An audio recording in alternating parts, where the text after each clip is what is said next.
Pranam, Jai Jinendra. So, welcome to our, I think, दिशा मैंने तुम्हारा mute कर दूँ. प्रणाम जय जिनेंद्र. तो आई थिंक आज 21st क्लास है आप लोग અને ભક્તામણનો this is our 4th class. So we'll start with Mangalacharan.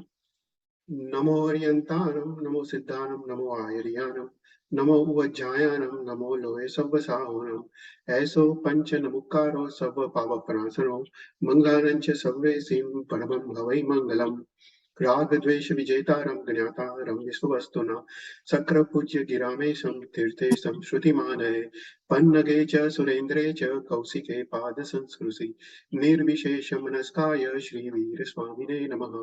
अज्ञानां तिमिरान्धानां ज्ञानजननी शलाकया नेत्रमुन्मीलितं येन तस्मै श्रीगुरवे नमः. तो प्रणाम जय जिनेंद्र. तो भक्तामृत स्तोत्र का ये फोर्थ क्लास है. तो लास्ट क्लास में वी डिस्कस्ड गाथा नंबर 8 to 14 का हमने रिवीजन किया था. तो इस क्लास में वी विल डिस्कस गाथा नंबर 15 टू गाथा नंबर 21. तो और 7 गाथा हम आज के क्लास में लेंगे. तो एक बार हम ब्रीफली रिवाइज कर देते हैं लास्ट 7 या 8 गाथा को. तो भक्तामृत स्तोत्र की रचना आज से 1400 इयर्स पहले आचार्य मानतुंग आचार्य भगवान ने की थी. और ये स्तोत्र की रचना एक भक्ति की धारा में की थी. और उस समय अपने जैन धर्म में भक्ति का प्रभाव को प्रदर्शित करने के लिए ये भक्तामृत स्तोत्र की रचना की गई थी. तो गाथा नंबर 7 एक महत्वपूर्ण गाथा है. और इस गाथा पे पूरा भक्तामृत स्तोत्र का बेस रचा गया है. तो इसलिए will start with the revision of गाथा नंबर 7. तो गाथा नंबर 7 है तत्त्वंसमेन भवसंतति संनिबद्धम पापम क्षणात मुपैति शरीर भाजम आक्रांत लोक मलिनीलमशेषमासु सूर्याम सुबिंदमिव सारवार मंदकारम.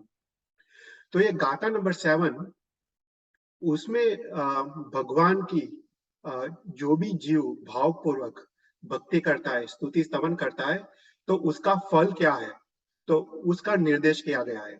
तो यहाँ पे गाथा नंबर 7 में बताया गया है कि जो भी शरीरधारी आत्मा भक्ति भावपूर्वक भाव उल्लास पूर्वक भगवान की स्तुति या स्तवना करता है, उसके असंख्य भव के पाप कर्म क्षण भर में नष्ट हो जाते हैं. तो यहाँ पे स्तुति और स्तवन करने का फल का निर्देश किया गया है. तो यहाँ पे एक प्रश्न होता है कि असंख्य भव के पाप कर्म क्षण भर में कैसे नष्ट हो सकते हैं.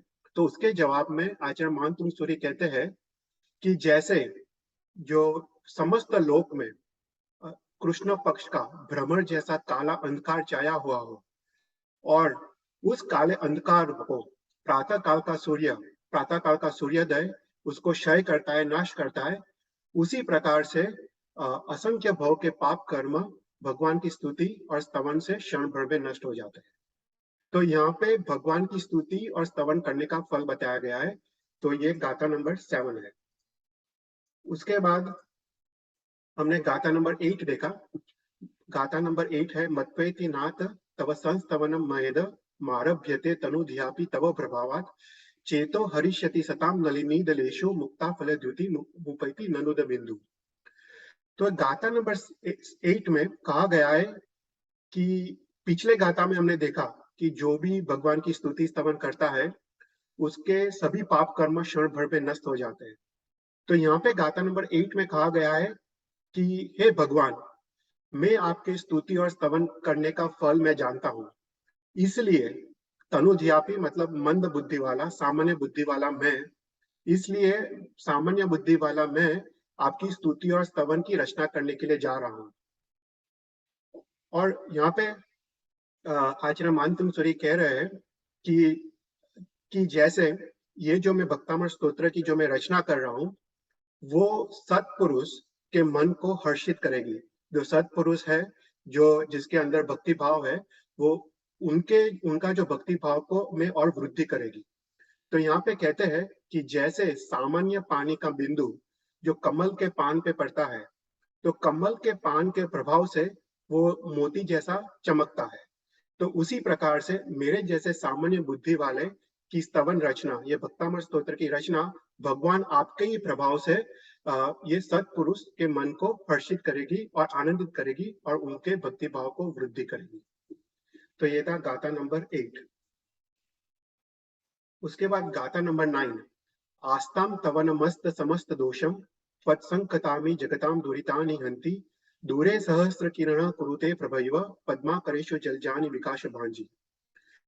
तो यहाँ पे गाथा नंबर 9 में कहा गया है कि पिछले 2 गाथा में हमने देखा कि जो भी भगवान की स्तुति स्तवना करता है उसके सभी पाप कर्म मोह रूपी अंधकार उसका नाश हो जाता है।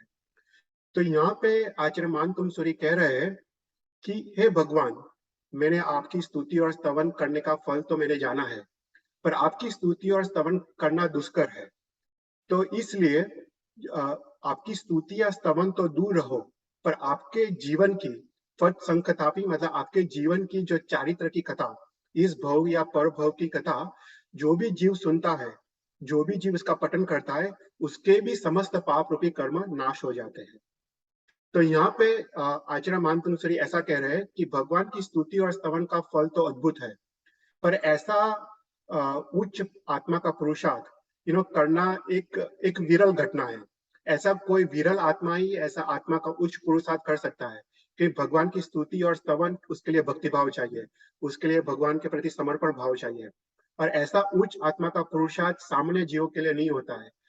तो जो सामान्य जीव है वो उसके लिए अगर वो भगवान की कथा, इस भव या पौर भव की, तीर्थंकर की चारित्र की कथा भी सुन ले तो उसके भी सभी पाप कर्म क्षण भर में नष्ट हो जाते हैं।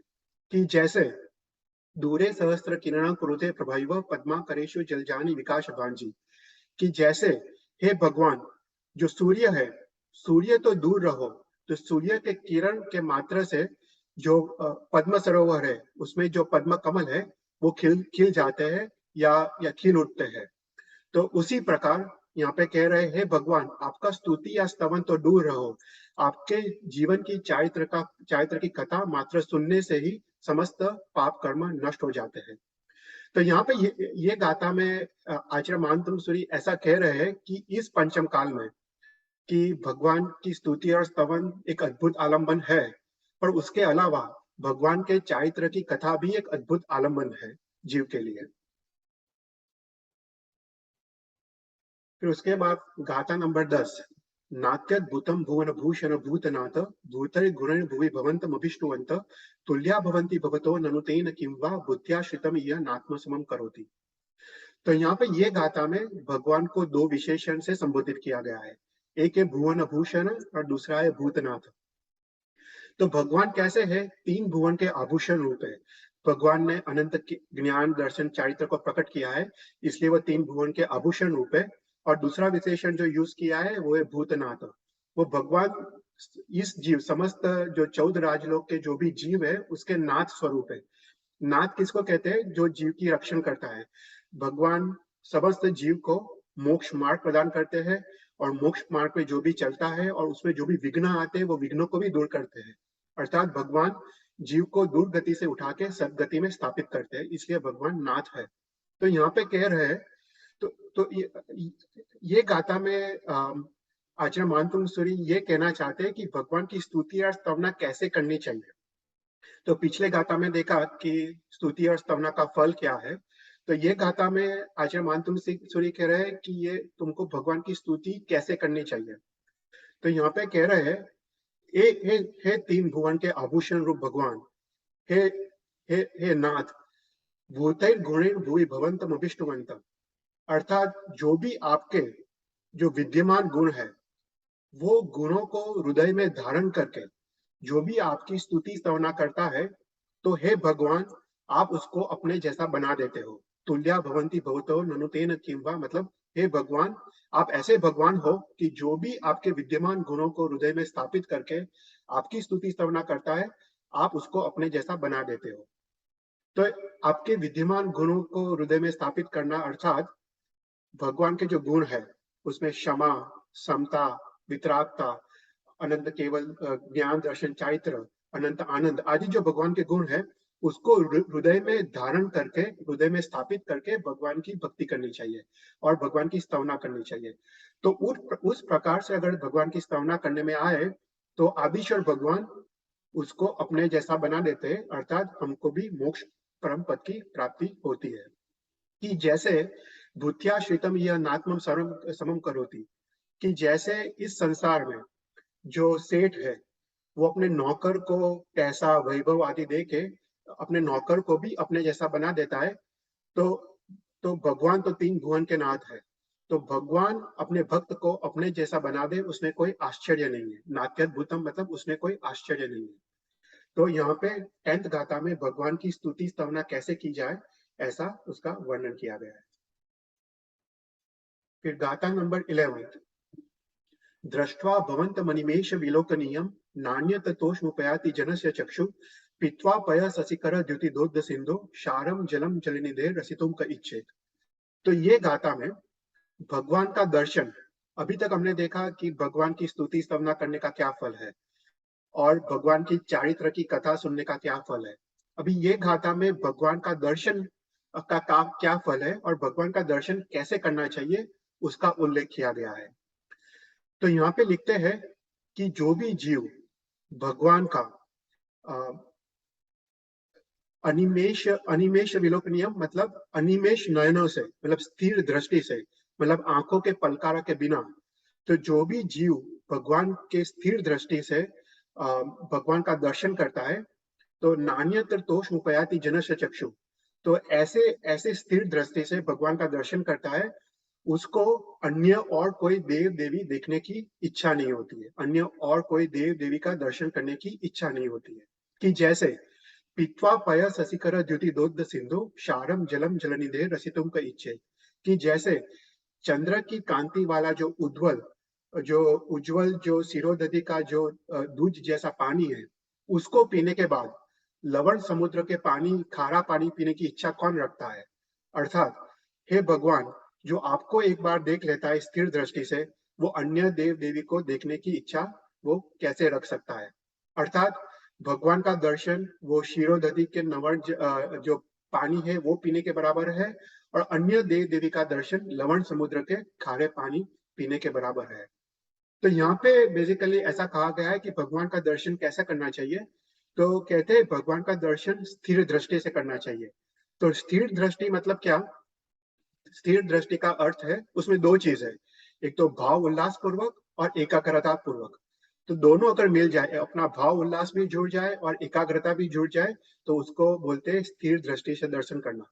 अर्थात अपना मन वचन काया का पूर्ण योग अगर से भगवान का दर्शन हो, अपना संपूर्ण उपयोग अगर भगवान में हो, तो उसको बोलते हैं स्थिर दृष्टि से भगवान का दर्शन करना। तो ऐसे अगर भगवान का दर्शन हो तो उसके बाद अन्य कोई भी देव देवी देखने की हमको इच्छा रहती नहीं है। उसके बाद गाथा नंबर 12, यही शांत राग रुचि भी परमाणु भिस्वम निर्मापित त्रिभुवनै कललाम भूत तावंत एव खलु ते पृथिवम यत्ते समान परम रे रूपमस्ति। तो यहाँ पे गाथा नंबर 12 में बताया गया है कि भगवान का रूप कितना अद्भुत है। तो भगवान के रूप के बारे में बताया गया है कि भगवान कैसे है। तो पहले तो भगवान अलंकार, तीन भुवन के अलंकार रूप है। ओके, तो अलंकार जो भगवान इतने सुंदर है कि वो तीन भुवन के अलंकार स्वरूप है और भगवान ने सभी कषाय को शांत कर दिया है और इसलिए उनके मुख मुद्रा पे शांत राग मतलब शांत रस, प्रसम रस प्रकट हुआ है। तो यहाँ पे कह रहे हैं कि जो प्रसम रस, जो शांत रस के जो परमाणु है उससे भगवान का शरीर बना हुआ है।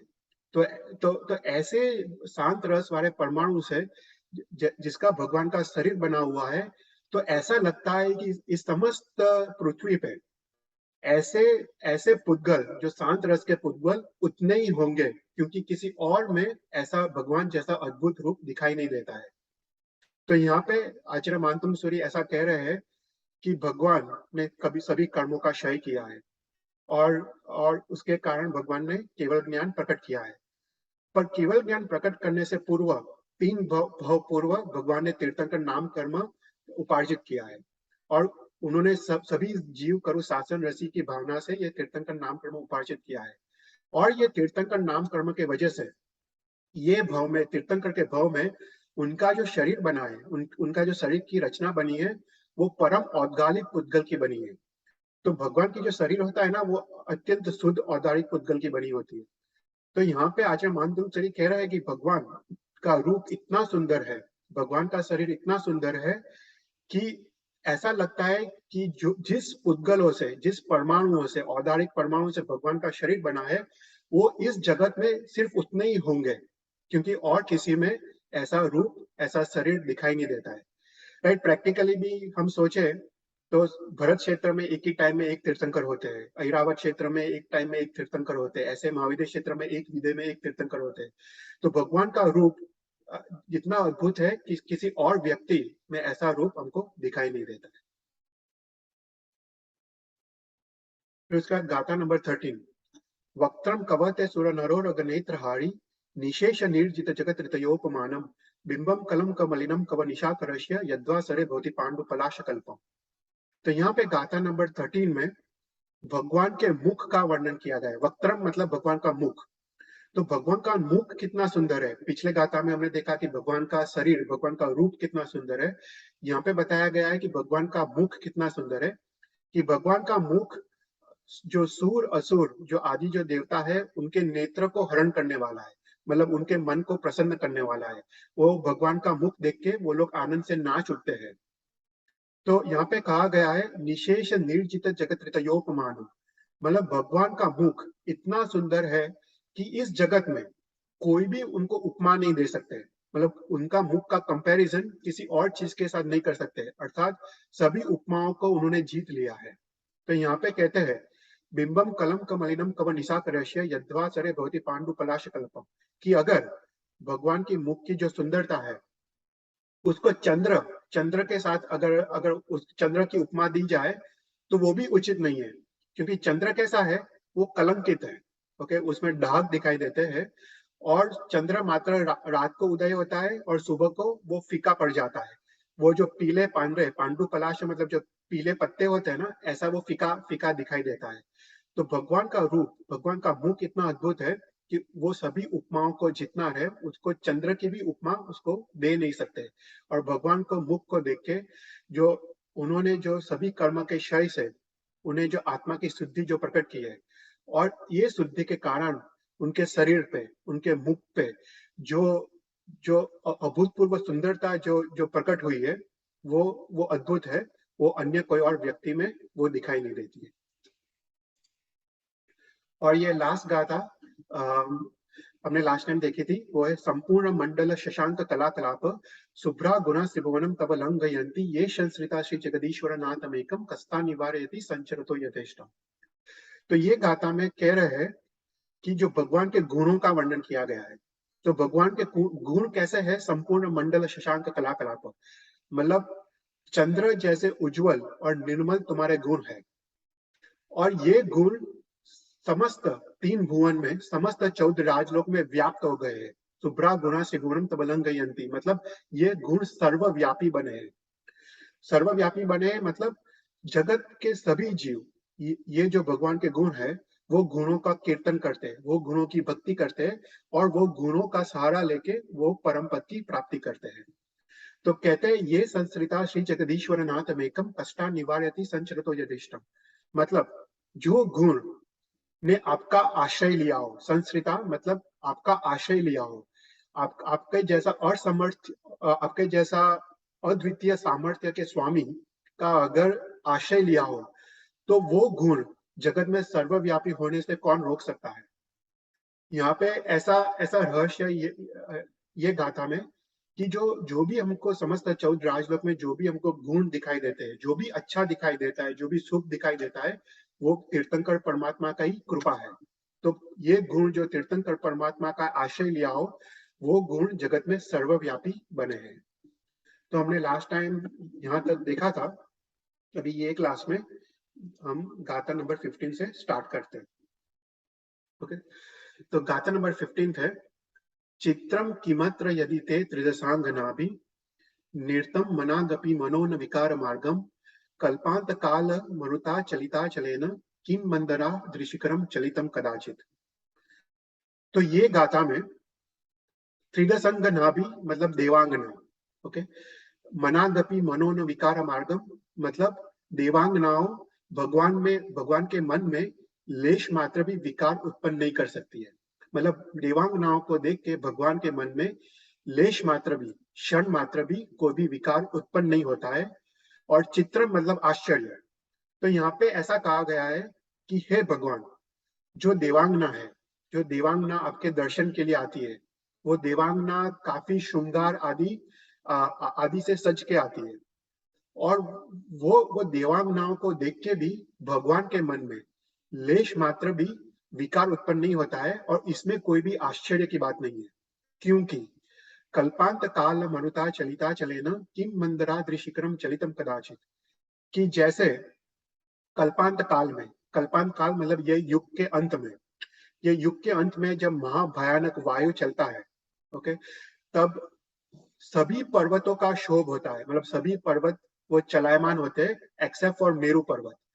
तो मंदरा दृशिकरम, तो मेरू पर्वत के 16 नाम है जो शास्त्र में हमने तीर्थंकर चरित्र क्लास में देखा था। तो उसमें एक मेरू पर्वत, सुदर्शन पर्वत, मंदर पर्वत। तो यहाँ पे मंदरा दृशिकरम मतलब मेरू पर्वत के शिखर।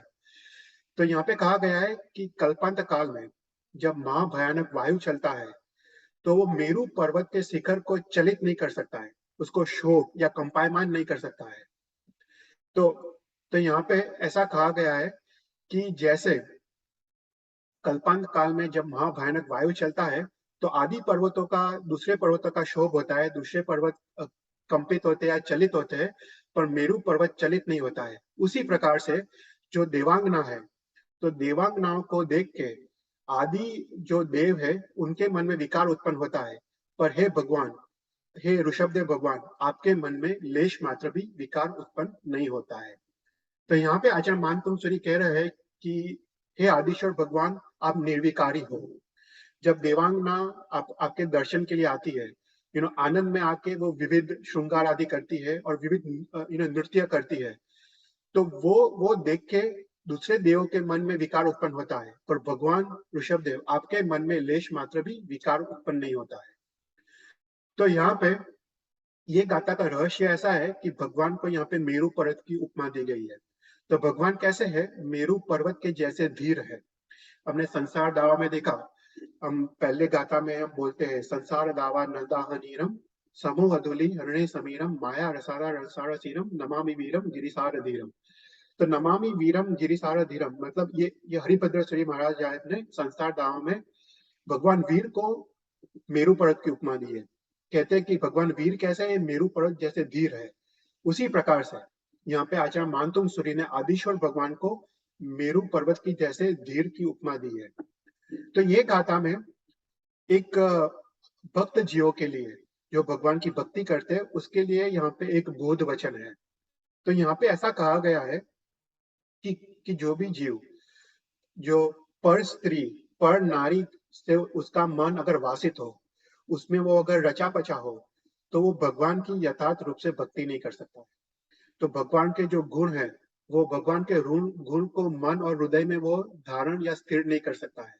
तो इसलिए भक्त जीवों को जो बाह्य प्रलोभन है, बाह्य विषय कषाय है, और जो पर नारी और पर स्त्री के संग से उनको बचना पड़ेगा, उनसे बाहर निकलना पड़ेगा, तभी वो भगवान के गुणों को यथार्थ रूप से वो अपने हृदय में धारण कर पाएगा, और उसके बाद ही भगवान की यथार्थ रूप से भक्ति कर पाएगा।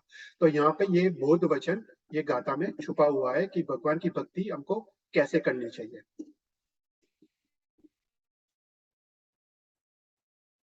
फिर गाथा नंबर 16, निर्धूम वर तिर पवर जित तैलपूर कृष्णम जगत्रयमिदं प्रकटी करोसि गम्यो न जातु मरुताम चलिता चलानाम दीपो परसुमतिनाथ जगत प्रकाश।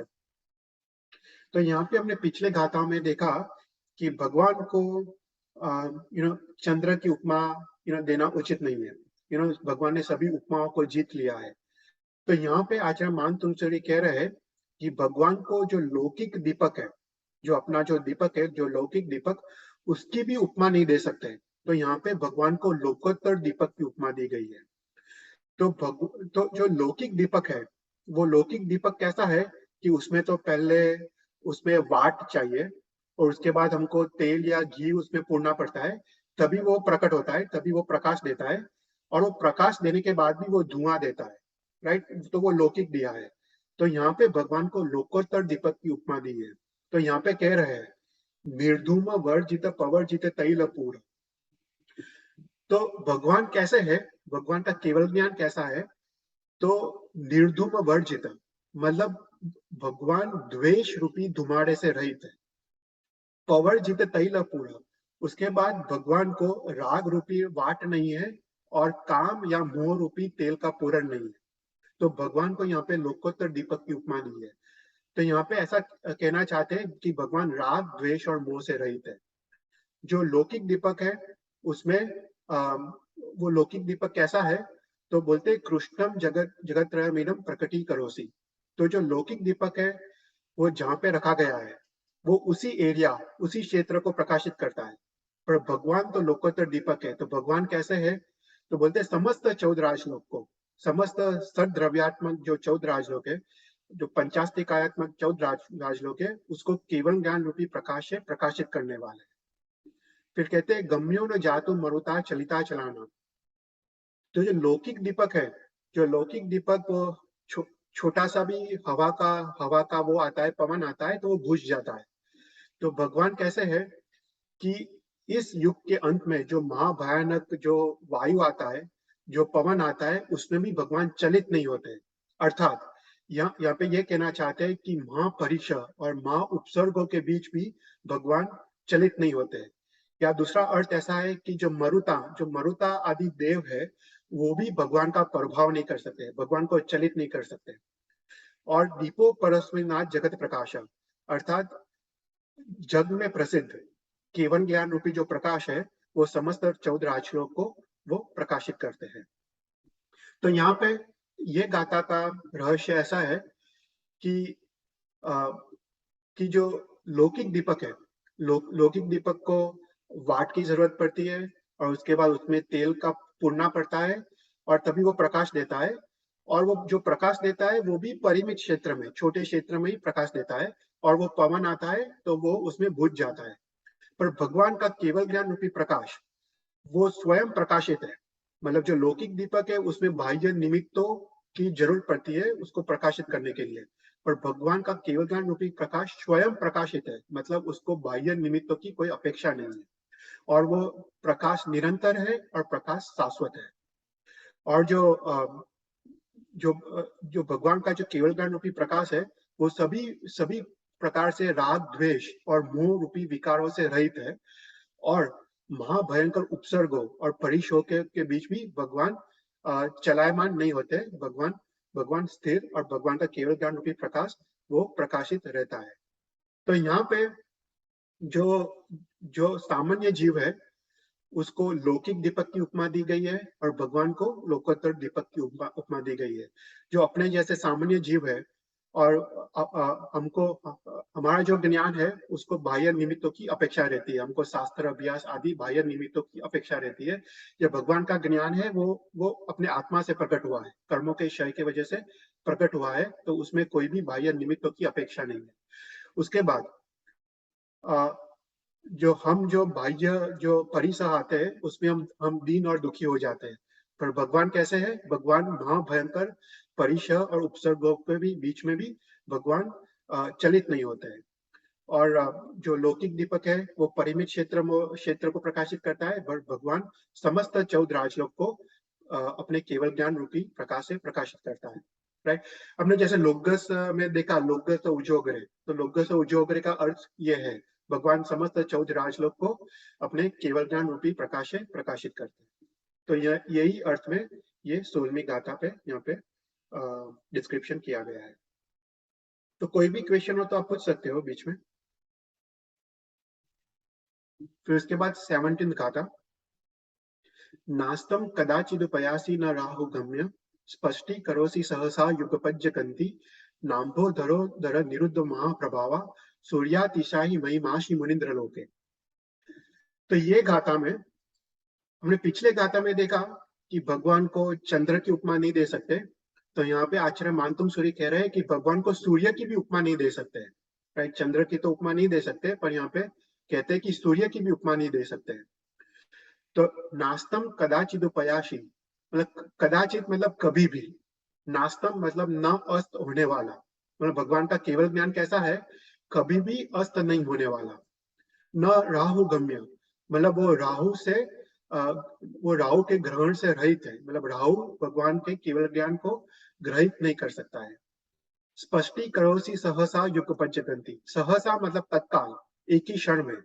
तो भगवान का केवल ज्ञान कैसा है कि समस्त 14 श्लोक में जो भी अनंत कार के जो भी द्रव्य है और वो द्रव्य के जो भी पर्याय है, वो पर्याय को एक ही क्षण में तत्काल प्रकाशित करने वाले हैं। मतलब भगवान को एक ही समय में ये सभी पर्यायों का ज्ञान हो जाता है।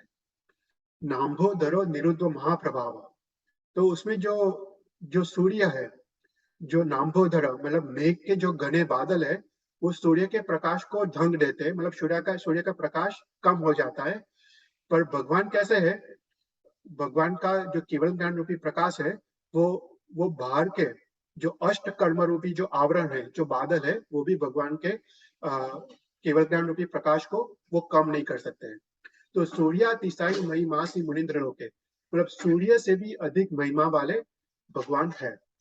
तो यहाँ पे आचार्य मानतुंग श्री ऐसा कह रहे हैं कि भगवान को तो चंद्र की उपमा भी नहीं दे सकते, और भगवान को सूर्य की भी उपमा हम दे नहीं सकते, क्योंकि सूर्य कैसा है, सूर्य अस्त होने वाला है, मतलब सूर्य वो सुबह को वो उगता है और रात को वो अस्त हो जाता है। फिर सूर्य कैसा है, उसको राहु का ग्रहण नड़ता है, राइट। वो सूर्य राहु से ग्रहित होता है, और उसके बाद सूर्य सिर्फ परिमित क्षेत्र को प्रकाश देता है, राइट। पृथ्वी पे कहीं पे रात होता है, कहीं पे दिन होता है, तो वो परिमित क्षेत्र को प्रकाश करता है। और जब मेघ के घने बादल आते हैं तो सूर्य का प्रकाश कम हो जाता है। तो यहाँ पे आचार्य मानतुंग सूरी कह रहे हैं कि भगवान का केवल ज्ञान कैसा है कि कभी भी अस्त नहीं होने वाला, वो निरंतर है, शाश्वत है, और उसको राहु राहु का ग्रहण नहीं नड़ता है। अर्थात जो इस संसार में जो भी दुष्कृत है, राहु को दुष्कृत की उपमा दी गई है, जो भी दुष्कृत है, वो भगवान के केवल ज्ञान को वो आच्छित नहीं कर सकता है। और मेघ के घने बादल, जो मेघ के घने बादल मतलब भगवान ने सभी कर्मों का क्षय कर दिया है। तो अभी नहीं उनको मति ज्ञानावरणीय कर्म है, शुद्ध ज्ञानावरणीय, अवधि मनव और केवल ज्ञानावरणीय कर्म, सभी ज्ञानावरणीय कर्मों का क्षय कर दिया है। तो ये कर्म के जो आवरण भगवान के केवल ज्ञान रूपी प्रकाश को वो वो रूंध नहीं सकते, उसको कम नहीं कर सकते। तो इसलिए भगवान सूर्य से भी अधिक महिमा वाले हैं।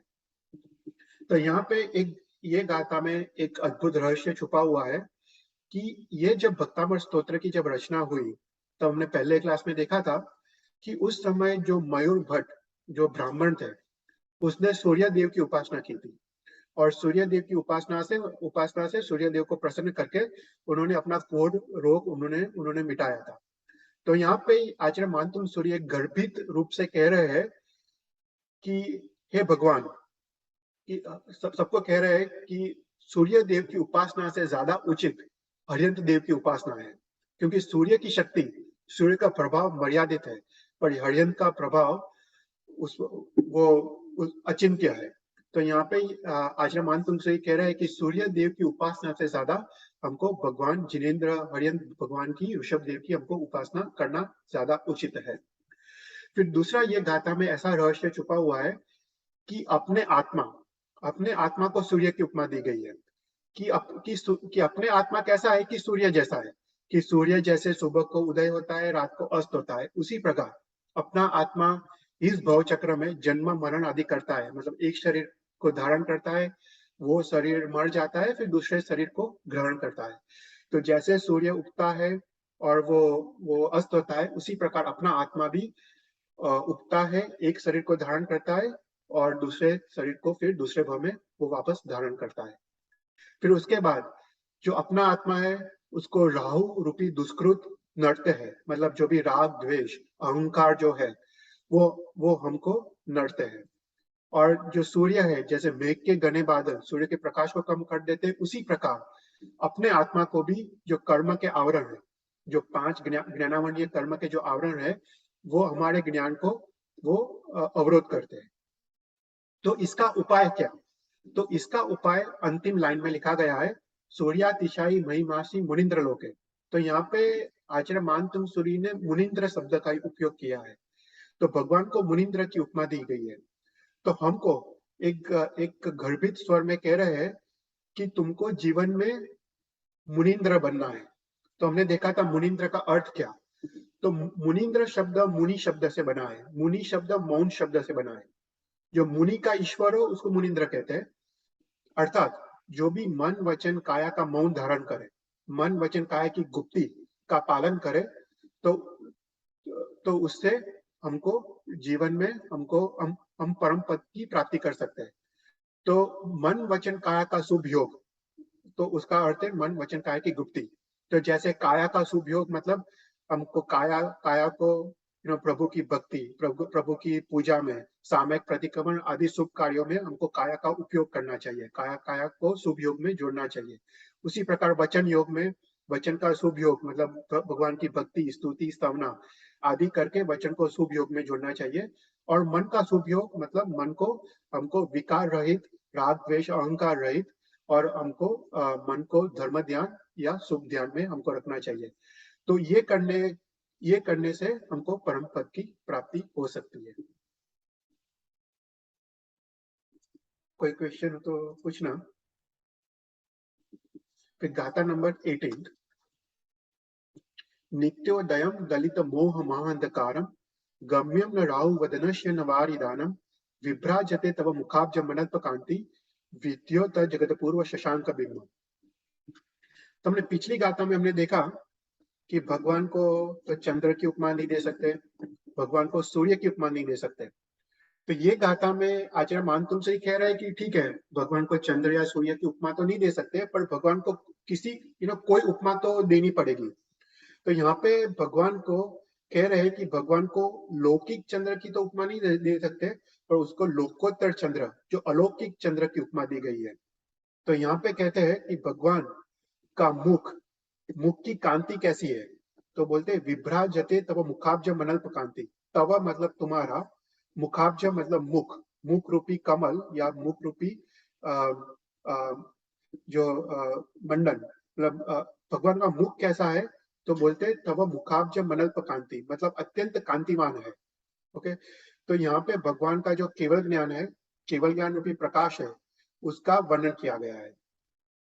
तो नित्योदयम, तो ये मुख की कांति कैसी है। तो बोलते हैं नित्योदयम, उदित रहनारी, नित्य उदित रहनारी, कभी भी अष्ट नहीं होनारी, ऐसी भगवान की मुख की कांति है। दलित मोह अंधकारम, मतलब भगवान का मुख का दर्शन से हमको मोह रूपी अंधकार का नाश होता है। भगवान की मुख की कांति से हमको मोह रूपी अंधकार का नाश होता है। गम्यम न राहु, मतलब वो राहु से ग्रहित नहीं है, और न वारिदानम, मतलब मेघ के घने बादलों से वो उसकी कांति कम नहीं होती है। विद्यो जगत पूर्व शशांक बिंबम, मतलब ऐसी विशेष प्रकार से समस्त 14 राज लोक को प्रकाशित करने वाली अलौकिक चंद्रमा की कांति, अपनी मुख की कांति एक अलौकिक चंद्रमा की कांति जैसी है। तो यहाँ पे आचार्य मानतुंग सूरी कह रहे हैं कि भगवान को तो ठीक है लौकिक चंद्र की उपमा नहीं दे सकते, पर भगवान को अलौकिक चंद्रमा की यहाँ पे उपमा दी गई है। तो यहाँ पे कहते हैं कि जो लौकिक चंद्रमा है वो कैसा है। तो बोलते हैं कि लौकिक चंद्रमा तो रात को उदय होता है और सुबह को वो अस्त हो जाता है। पर भगवान की मुख की कांति अर्थात भगवान का केवल ज्ञान रूपी प्रकाश वो निरंतर है, नित्योदय, मतलब कभी भी अस्त नहीं होने वाला है, वो निरंतर है और वो शाश्वत है। फिर जो लौकिक चंद्रमा है वो एक सामान्य प्रकाश देता है, पर भगवान की केवल ज्ञान रूपी प्रकाश वो मोह रूपी अंधकार को नाश करता है। मतलब भगवान के मुख के दर्शन से हमारे पाप कर्म, अपना मोह रूपी अंधकार नाश हो जाता है। फिर जो लौकिक चंद्रमा है वो कैसा है कि पूर्णिमा के बाद उसका प्रकाश कम होते जाता है। राइट, पूर्णिमा के बाद अमावस्या तक उसका प्रकाश धीरे धीरे कम हो जाता है। पर भगवान की मुख की कांति, भगवान का केवल ज्ञान वो एक शाश्वत प्रकाश है। वो सेम, वो निरंतर रहता है, वो एक शाश्वत प्रकाश है। फिर जो लौकिक चंद्रमा है वो राहु के ग्रहण में आता है, मतलब राहु उसको उसको खा जाता है। पर भगवान भगवान की भगवान का केवल ज्ञान कैसा है कि जो भी परवादी है, जो भी दूसरे दर्शन शास्त्री है, वो भी भगवान को प्रभाव नहीं कर सकते। मतलब भगवान का जो शास्त्र है, भगवान का जो ज्ञान है, वो समस्त 14 राजलोक में, समस्त सभी कालों में त्रिकालाबाधित है। मतलब कोई भी भगवान के मत का खंडन नहीं कर सकता है।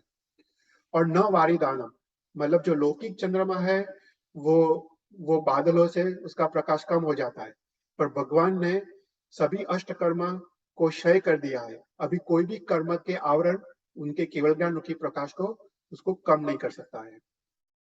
तो ऐसे तो यहाँ पे ये कहना चाहते हैं आचार्य मानतुम सूरी कि जो पूर्णिमा का जो चंद्र है वो भी फीका है, राइट। जो पूर्णिमा का चंद्र है वो भी सुबह को रात को उदय होता है, सुबह को अस्त होता है। उसको राहु का ग्रहण नड़ता है, वो बादलों में उसका प्रकाश कम हो जाता है। पर भगवान का केवल ज्ञान रूपी प्रकाश वो एक निरंतर है और वो शाश्वत है। तो यहाँ पे ये गाथा में एक एक एक अद्भुत रहस्य छुपा हुआ है। तो यहाँ पे आचार्य मानतुंग सूरी ने हमको सालंबन ध्यान का प्रयोग बताया है। जो अपना जो जो ध्यान होता है ना, ध्यान सालंबन ध्यान मतलब किसी चीज का आलम्बन लेके ध्यान करना, उसको सालंबन ध्यान कहते हैं। तो यहाँ पे आचार्य मानतुंग सूरी कहते हैं कि जो भगवान का निराकार स्वरूप का ध्यान करना अति दुष्कर है। हम जनरली भगवान का जो निराकार स्वरूप है, जो भगवान का उसका ध्यान करना अत्यंत कठिन है, अत्यंत दुष्कर है। इसलिए हमको सालंबन ध्यान हमको करना चाहिए। तो यहाँ पे ये गाथा में ये सालंबन ध्यान का प्रयोग बताया गया है। तो भगवान का ध्यान कैसे करना चाहिए, तो यहाँ पे बताते हैं कि भगवान भगवान की जो मुख की कांति है उसको अपने ध्यान में लेके आनी चाहिए। और यहाँ पे जो नित्योदयम दलित मोहकारम है, तो उसमें हमको सोचना चाहिए अपने ध्यान में कि भगवान की मुख की कांति अचिंत्य है और अलौकिक है। और अपने जो नित्य उदय में आने वाले जो मोह है, जो अपने सत्ता में आने आने वाले जो मोह कर्म है, वो नाश हो रहे। भगवान की करुणा अपने पे बरस रही है, भगवान की कृपा अपने पे बरस रही है, और अपने जो नित्य उदय में आने वाले जो मोह रूपी अंधकार है वो उसमें नाश हो रहा है। तो यहाँ पे एक अद्भुत तरीके से, रहस्यमय तरीके से एक सालंबन ध्यान का प्रयोग भी इस गाथा में छुपा हुआ है। कोई क्वेश्चंस?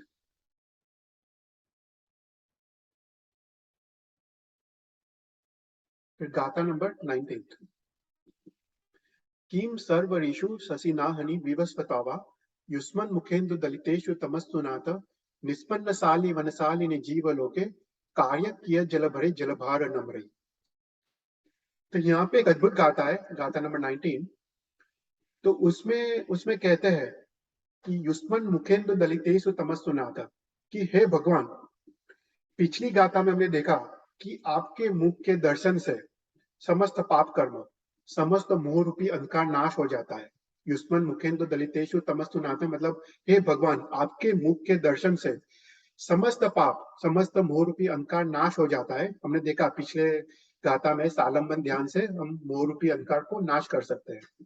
तो यहाँ पे कह रहे हैं किम सर्वऋषु शशिनाहनि विवस्वत्वाः, मतलब हे भगवान, अगर आपके मुख के दर्शन से समस्त पाप कर्म अगर नष्ट हो जाते हो, तो रात को चंद्र का उगने का या सुबह को सूर्य का उगने का क्या प्रयोजन है, मतलब निरर्थक है, राइट।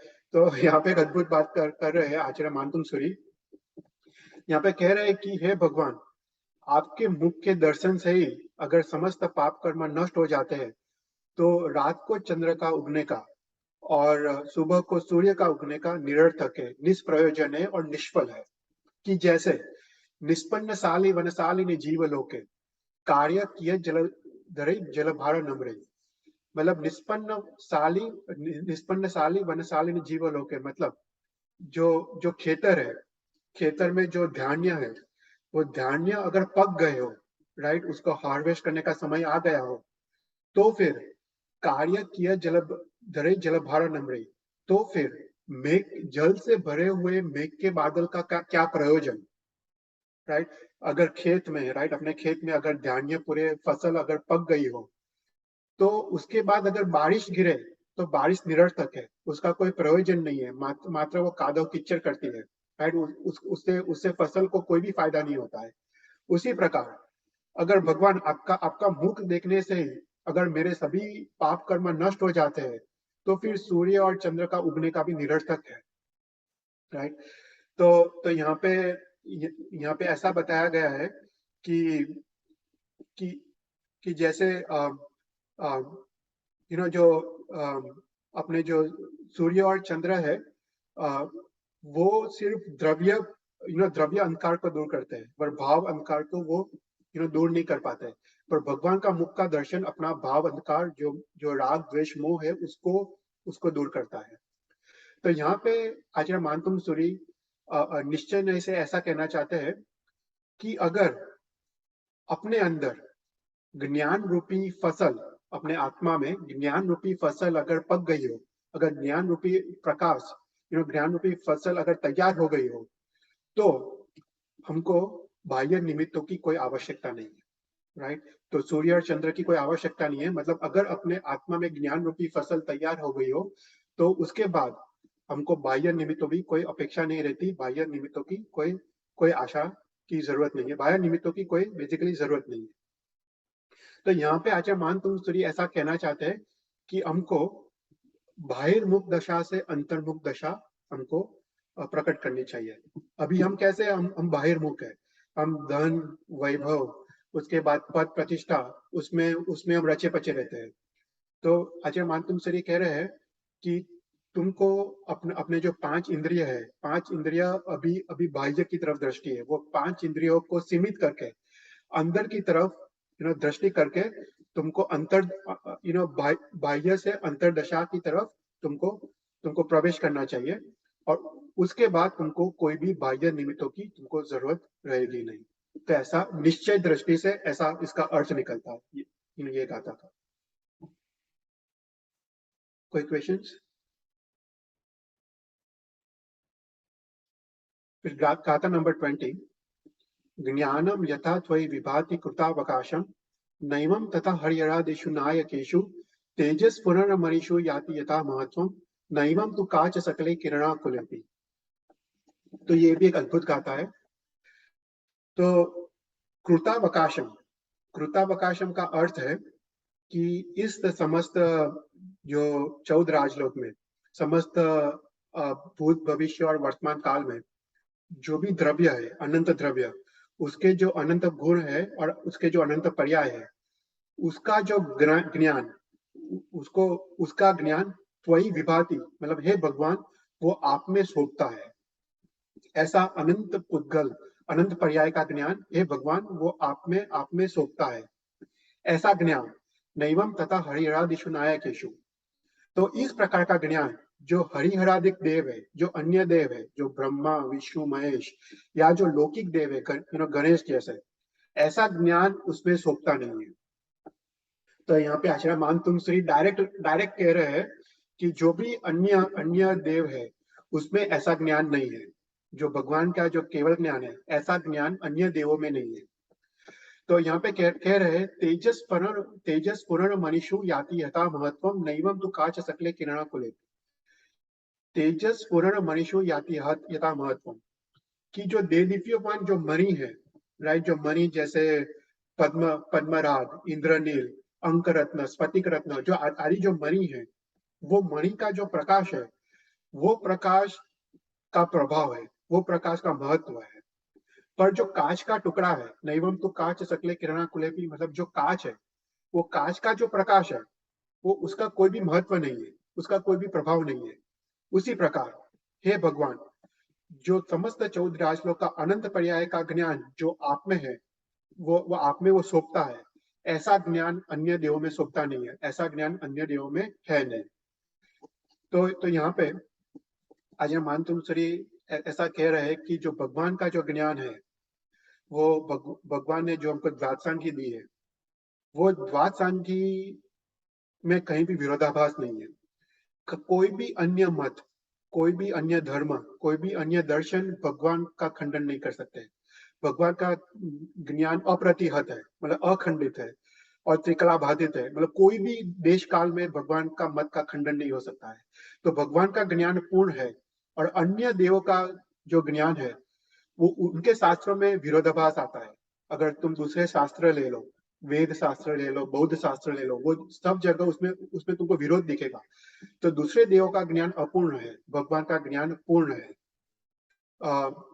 तो यहाँ पे ऐसा कहना चाहते हैं कि जैसे जो मणि है, जो देदीप्यमान जो जो जो मणि है, उसका जो प्रकाश है, उसका जो प्रकाश का जो महिमा है, राइट, वो उसका प्रभाव है।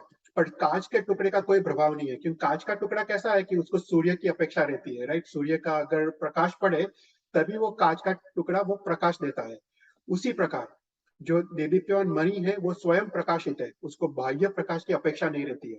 उसी प्रकार भगवान का जो ज्ञान है वो स्वयं प्रकाशित है, उसको बाह्य निमित्तों की कोई अपेक्षा नहीं रहती।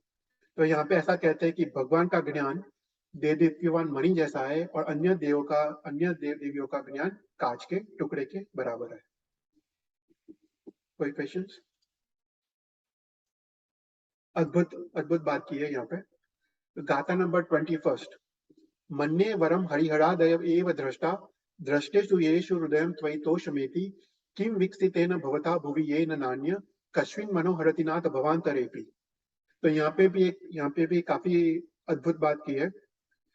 तो यहाँ पे कहते हैं मन्ये वरम हरिहरादय एव दृष्टा।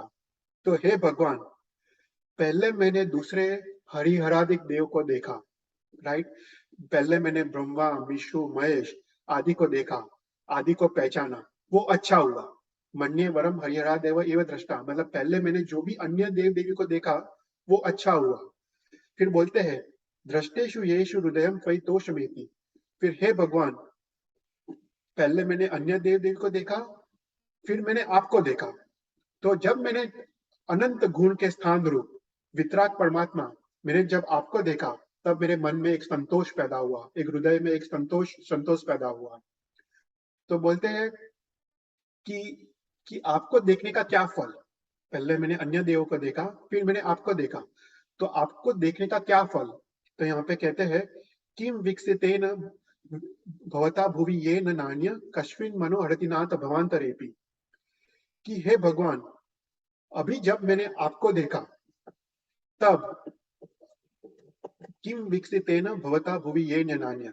कि हे भगवान, जब मैंने आपको देखा तब मेरे को इस समस्त भव चक्र में, समस्त भूमंडल में, समस्त भव चक्र में, मतलब इस भव में या पर भव में अभी कभी भी अन्य देव मेरे हृदय हृदय में स्थान प्राप्त नहीं कर सकता है।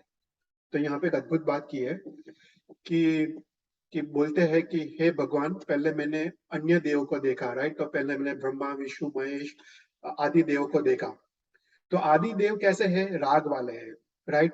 तो कोई कोई कोई जो देव है, राइट, उनको देखा तो किसी के मुख पे हंसी है, किसी के मुख पे क्रोध है, कोई चित्र विचित्र आसन पे बैठा है, कोई श्रृंगार से भरा हुआ है, किसी के हाथ में हथियार है, किसी के स्त्री या कामिनी के संग से सहित है।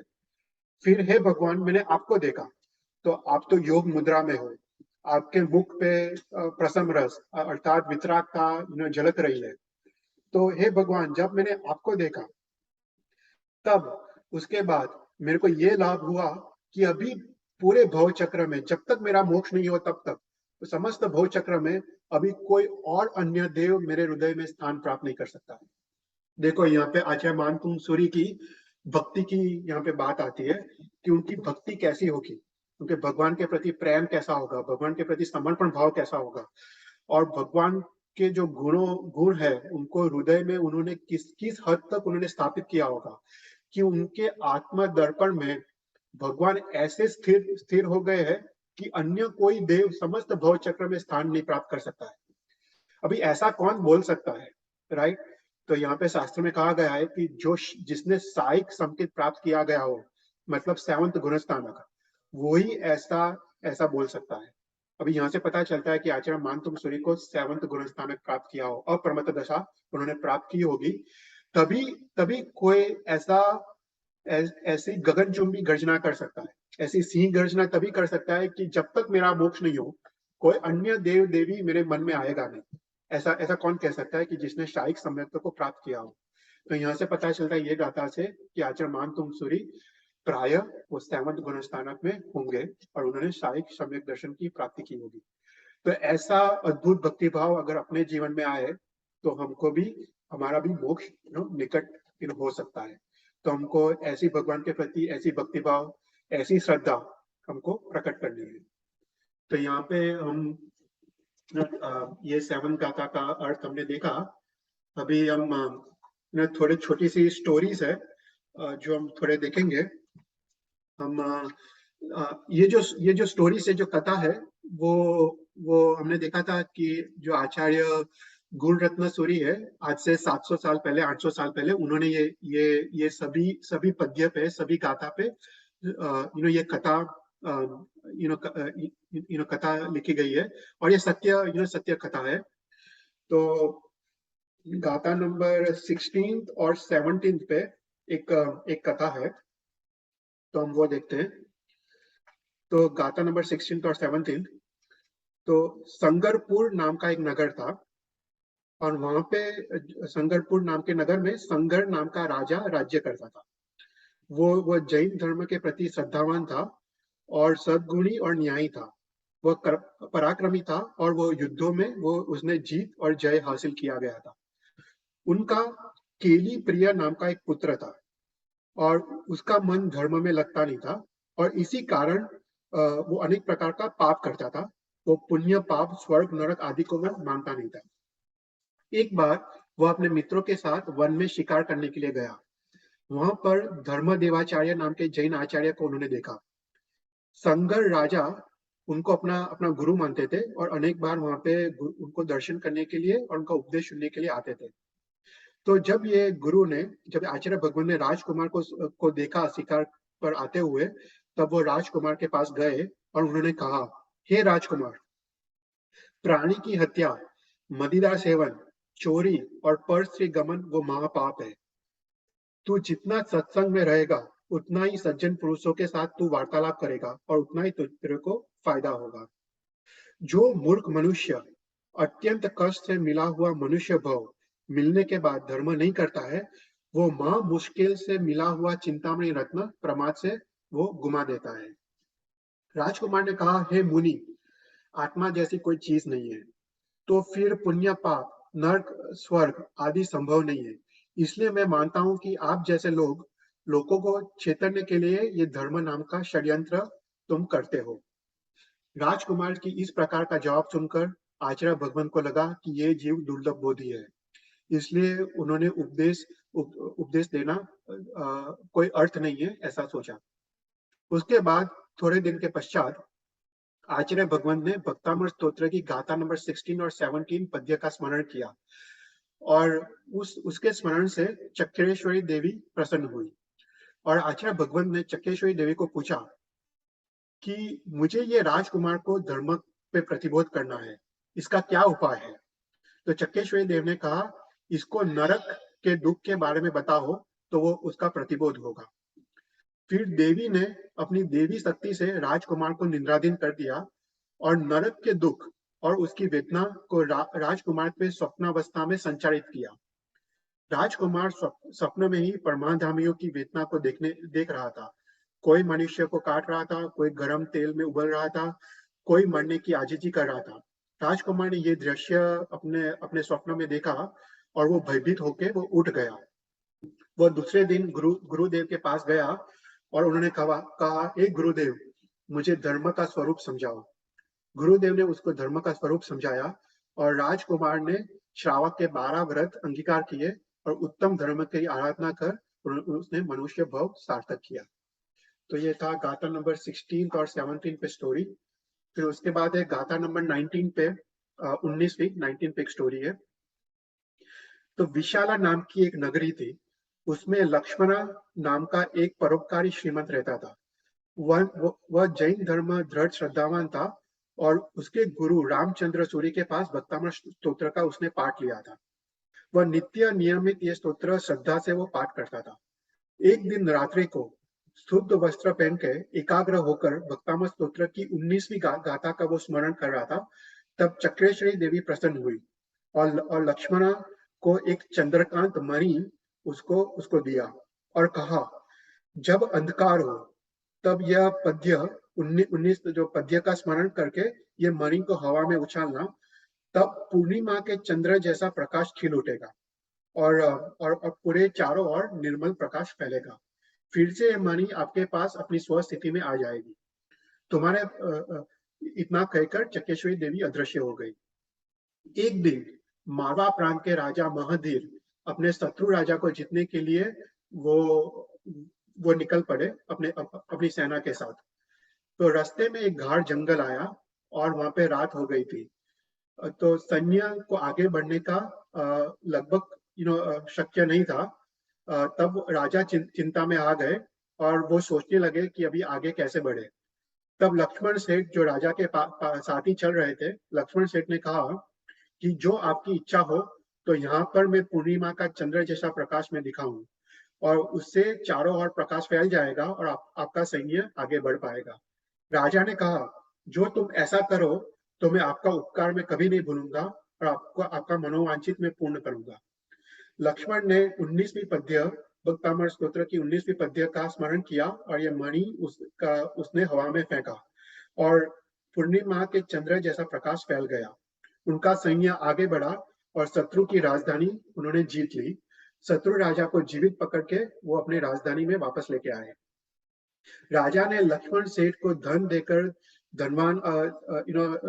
धनवानों में अग्रसर बनाया। एक दिन लक्ष्मण सेठ महीधर राजा को धर्म श्रवण करने के लिए अपने गुरु रामचंद्र सूरी के पास लेके गए। गुरु ने उनको उपदेश दिया। गुरु ने कहा, प्रकट प्रभाव वाला जैन धर्म, सत्संग, विद्वानों के साथ वार्तालाप, सदगुरु के चरण कमल की सेवा, शुद्ध जीवन, शील और निर्मल बुद्धि, ये सब गुण पुण्य से प्राप्त होते हैं और महापुण्यवान आत्मा को ही ये सब गुण प्राप्त होते हैं। गुरु महाराज का उपदेश सुनकर महीधर राजा ने जैन धर्म स्वीकारा और लक्ष्मण सेठ पूरे देश में पूजनीय बने। तो ये थे गाथा नंबर 19 पे कथा।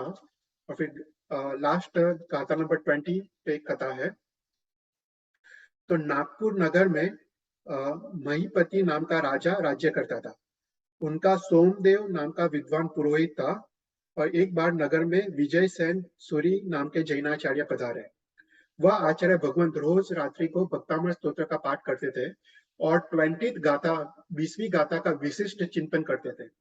उसके कारण चक्रेश्वरी देवी प्रसन्न हुई और उनको सभी प्रश्नों के उत्तर देने की विद्या दी।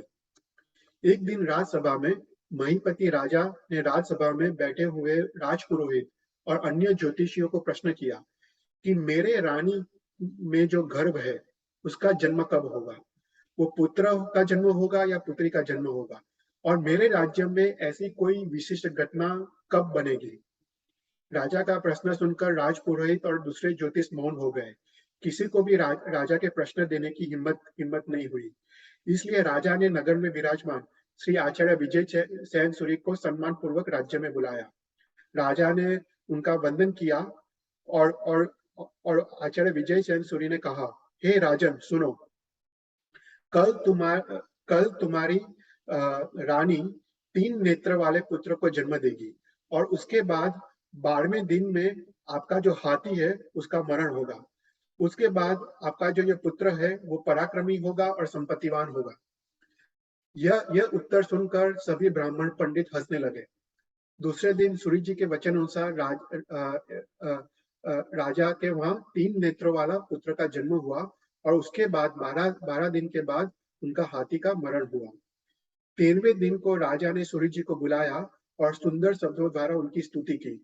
ऐसा चमत्कारिक ज्ञान देखकर सभी ब्राह्मण पंडित का मुख गिर गया। सूर्य जी ने प्रसन्न होकर आशीर्वाद दिया। जो तीनों लोक का आधार है, जिनके कारण सागर, मेघ, सूर्य, चंद्र नियम के अनुसार चलते हैं, जिनकी कृपा से सूर, असुर, मनुष्य और राजा अपनी संपत्ति का भोग कर सकते हैं, जिनके आदेश के अनुसार चिंतामणि रत्न, कामधेनु और कल्पवृक्ष अपना फल देते हैं, ऐसा जिनेन्द्र कथित जैन धर्म आपको शाश्वत मोक्ष रूपी लक्ष्मी प्रदान करे। उसके बाद सूर्य जी ने धर्म उपदेश दिया और जैन धर्म और राजा ने जैन धर्म अंगीकार किया और अन्य लोगों में काफी लोगों ने जैन धर्म अंगीकार किया। तो ये था भक्तामृत की 20 गाथा पे कथा। तो यहाँ पे हम आज का सेशन फिनिश करते हैं। कोई भी क्वेश्चन हो तो आप पूछ सकते हो।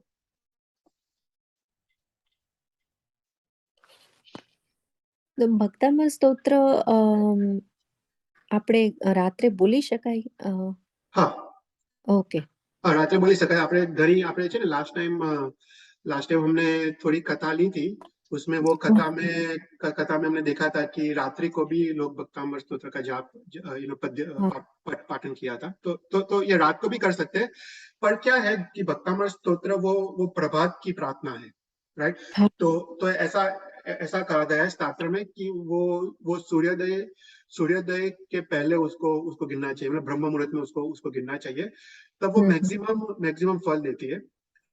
पर अगर वो संभव नहीं हो तो रात को भी गिन सकते हैं। બરોબર, ઓકે।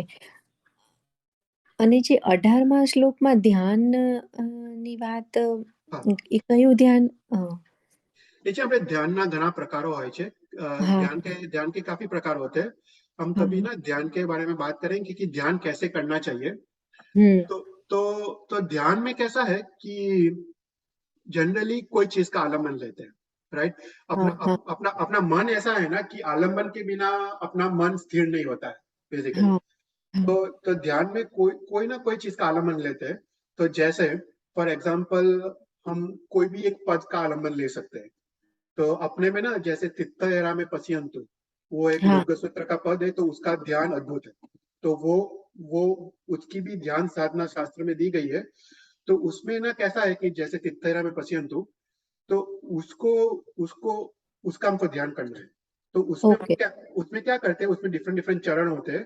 तो उसमें पहला भाव प्राणायाम होता है, फिर भाष्य जाप होता है, फिर मानस जाप होता है, और फिर लास्ट में वो ध्यान आता है। तो इसमें वो पूरी शास्त्र में प्रक्रिया है। पर इसमें क्या होता है कि अगर तित्तयरा में पश्यन्तु का हम ध्यान कर रहे हैं, तो उसको हमको जो पद है उसको हमको सोचना है। ओके, तो पहले तो मानस जाप में क्या होता है कि यू हैव टू विजुअलाइज जो लिखा है तित्तयरा में पश्यन्तु, वो जो लिखा हुआ तुम उस पे ध्यान करना है। तो इससे क्या होता है कि अपने जो मन है, वो मन अपना पूरे संसार में अभी जो घूम रहा है, राइट, वो इंडिया जाके भी आता है या कहीं कहीं भी जाके आता है। तो वो मन को एक ही पद में सीमित करना है। वो ना फर्स्ट वो मतलब प्रारंभिक स्टेप है। तो अपना मन को दूसरे विचारों से दूर करके एक ही पद्य पे उसको रोकना है। तो उसको मतलब आलम्बन, सालंबन ध्यान बोलते हैं कि हमने एक पद का आलम्बन लिया, राइट। तो कुछ ना कुछ हमको आलम्बन लेना पड़ता है। तो हम अगर पद का आलम्बन ले सकते हैं, भगवान की मूर्ति का आलम्बन ले सकते हैं। जैसे यहाँ पे हमने भक्तामृत स्तोत्र में देखा कि हम जो भगवान की मुख की कांति है उसका आलम्बन लेना है, राइट। हमको भगवान के बारे में सोचना है, भगवान के मुख के बारे में सोचना है, भगवान का मुख कितना सुंदर है, और भगवान के मुख पे जो प्रसम रस है, जो कषाय रहित अवस्था है, जो वितरागता है, उसके बारे में सोचना है। और वो प्रशम रस हम भगवान के चरणों में बैठे हैं, और वो प्रशम रस हमारे सहस्त्रार पे गिर रहा है, और अपना जो मोह जो सत्ता में आ रहा है उसका क्षय हो रहा है। तो ऐसा प्रकार का ध्यान है। तो ऐसा प्रकार का ध्यान तुमको सोचना है, और वो सोचते सोचते सोचते सोचते तुम्हारे अंदर जो मोह है वो ऑटोमेटिक तुमको कम करने हैं, और उससे मोह कम होते हैं। तो ऐसा ऐसा ऐसा ये ध्यान का प्रभाव है कि ये ना भक्तामृत के ऐसे तो हर एक गाथा में ऐसा ध्यान छुपा हुआ है। हमने 19वीं गाथा ली क्योंकि 19वीं गाथा का ध्यान का विशेष उल्लेख है शास्त्र में कि 19वीं गाथा का ध्यान विशेष रूप से लोग करते हैं। तो इसलिए हमने 19वीं गाथा का ध्यान किया, पर कोई भी गाथा का ध्यान कर सकते हैं बेसिकली। पर 19वीं गाथा का ध्यान अद्भुत है। तो उस प्रकार, क्योंकि क्या है कि उसमें लिखा है कि भगवान की मुख की कांति अपने मोह रूपी अहंकार को नाश करती है, राइट। तो वो तुम इजीली ध्यान कर सकते हो, और तुम्हारे जो अंदर जो राग द्वेष है उसको तुम धीरे धीरे धीरे कम कर सकते हो, और तुम समता भाव में जा सकते हो। तो ओके ये सब ना, ये सालंबन ध्यान के प्रयोग है। कभी हम ना ध्यान के क्लास लेंगे, कि ध्यान कैसे करने का, मानस जाप और वो सब कैसे करने का। पर ये सब छुपा हुआ है, ये सब रहस्य भक्तामृत के अंदर छुपा हुआ है। Okay thank you अनुमोदना।